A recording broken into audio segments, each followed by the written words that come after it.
Welcome to the Slop Temple. We pray this video helps. In this video, I will show you how to make rice water kefir, an easy guide for a beneficial fermented drink.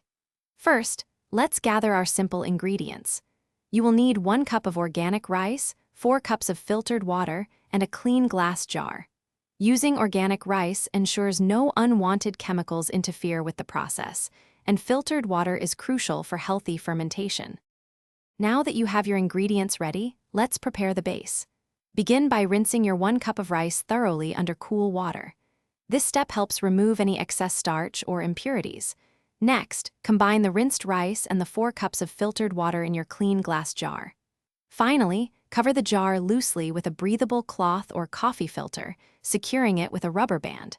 This allows air circulation, which is vital for fermentation. The exciting part is next, fermentation. Place your covered jar at room temperature, ideally between 68 and 75 degrees Fahrenheit, away from direct sunlight. Let it ferment for 24 to 48 hours. During this time, you might gently stir the mixture once or twice.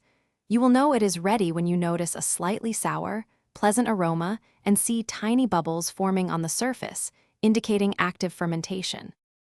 Once your rice water kefir has fermented, it's time to harvest.